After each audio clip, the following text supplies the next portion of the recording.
Okay, my beauties, how are you doing? Are you ready to find out what is going down in your energy at this time? I've got some words of wisdom and advice for you, so let's dig straight in and see what the cards would like to tell us, okay?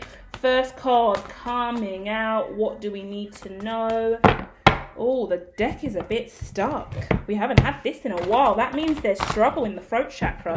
There's something you don't want to speak about. You might even be reluctant to watch this reading. You're not sure if you want to know what's going on. You're a bit apprehensive, anxious. You are clairvoyant, you know. I don't know if you know you have intuitive abilities, but the first card coming out is the third eye. And they're letting me know you're really intuitive. And okay, maybe not clairvoyant in regards to you see spirit in the environment, but you definitely know things that you shouldn't. Yep, awareness is coming out. You're a magician. You know how to manifest incredibly well. Wow, you've got a big mission. You're nervous because you know something's coming for you, don't you? Wow, yeah, you do. You're being asked to move on. This is risky and you know it. You're a little bit scared about this. You had a lot of hope about this for ages, but you've been suffering in silence and you're still not going to be talking to anyone about this. This is the kind of thing where you could be pregnant or something like that, and you don't want to tell anyone in regards to the maternity leave or something, or you just want to keep your pregnancy for a secret as long as possible. It's that kind of energy, and you're being really, really wise about it. Your power is in your strength. Remember I said, oh, this cards are stuck. You don't want to speak up. That's because you know the divine, whoever's protecting you, you got a grandma in spirit. I got Laurel coming to my head, yeah?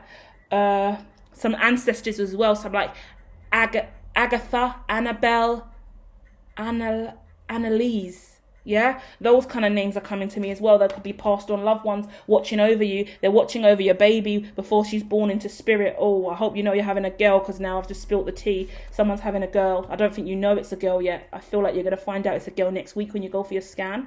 Someone's going for a scan on Tuesday. Yeah? Let me look at the dates, because they're giving me specific dates in my head around the 20th. So the Tuesday and around the 20th, which would be the 25th, it's the only Tuesday left in this month that is, oh, actually, they're giving me the 24th. Let me see if I can scour that, because I'm looking at a very significant date. Oh, October the 24th, okay? Very significant day. That's the first 24th we've got on a Tuesday from now until October 24th. Yeah. So something's going on then. I don't see that as being a due date, but I see that as you having the scan. That could be the scan where you find out the sex. If it is, you're having a girl. So sorry to ruin it. Well, actually, you can come back and tell me that I'm right, and then confirm to everyone in the comments that I'm great at what I do. I would value that very much. Thank you.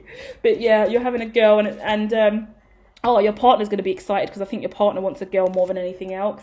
And I think you're a bit nervous because you're leaving this career behind, and the likelihood is financially you're going to struggle a little bit because you're aware that the economy is shifting and inflation's through the roof. You're going to be relying on your husband's salary. You may be in a situation as well where the job you've been at, then they might not fund you or pay you because you haven't been there long enough. So if you keep this a secret, right, by the time you get to the pregnancy due date, you would have just passed the threshold to get pregnancy payments, like to get maternity leave.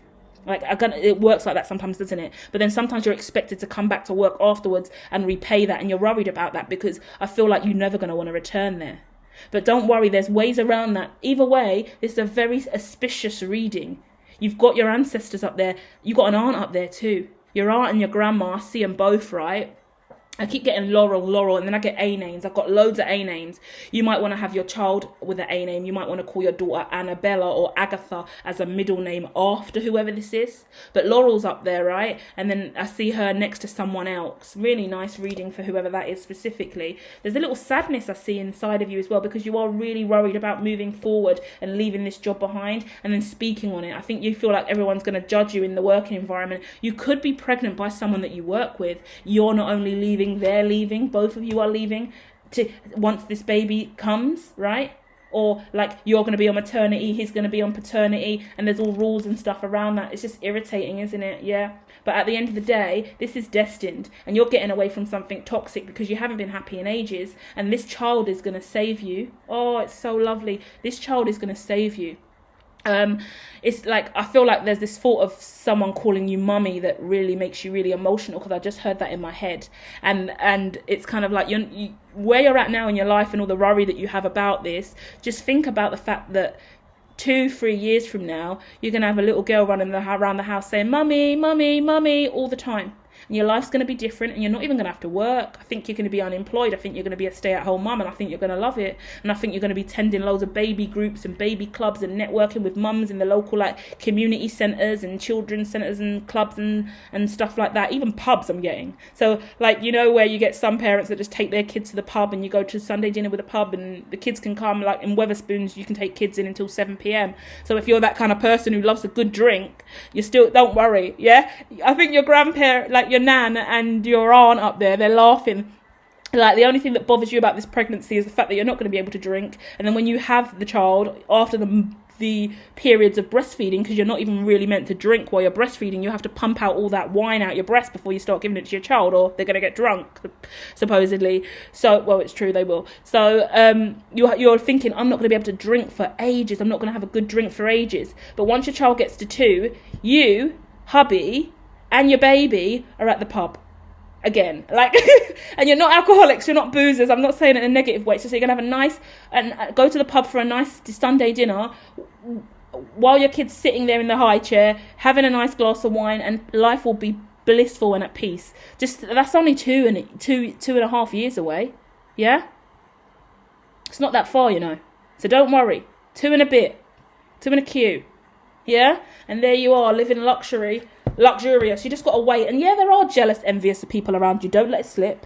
Be aware of when you're going in, when you start to show, make sure you're wearing the right kind of clothes. Don't be like, really, because you're worried about that, I get. Don't start wearing super frumpy clothes. Or if you're really, don't start wearing super frumpy clothes. Just be comfortable with it. And then, just don't let it slip. Be aware of the stuff that you eat as well, because suddenly you're not going to be eating mayo or certain kind of foods that you're not allowed. And there's one person that's quite close to you, and they're always watching. And they're like, something's going on with you. You're right. You're looking a bit flushed. You're not pregnant yet. You're having a baby. Like, someone's been pushing you in the baby arena already and talking about it. So you're really worried that they're going to out you. And I do think that if you do, I think if you told them outright, and you said, do not say anything, promise you will shut your fucking mouth, they'll keep the secret. But if they watch you in secret and start to get really suspicious and you deny it to them over and over again, they might out you. Yeah? And they'll go to the rest of the team and gossip and say they think you're pregnant, but you're keeping it a secret. So, okay, this is what I get. Wow, this is so specific. What I get is, when you get to about like 5 months, I don't know how long, you in my mind, you want to ride all the way to the end without telling anyone. And that's fair enough. I can see why you want to do that, right? So you do what's best. But I feel like once you get to like 5 months, yeah, it's going to get to the point where this person's so fucking switched on, they know it. They're quite powerful, like you as well, and intuitive. And they're going to start kind of saying stuff all the time. They're really going to start pissing you off, and you're going to get a little bit anxious. And if you lie to them about it, and they are outrightly ask you, or they say it and they see you vomit, or they see something happened, you have a little morning sickness, or you're off a couple of days, they know it. And if you don't say it, they'll start talking about it, going, I swear they're pregnant. They've got to be, I can tell.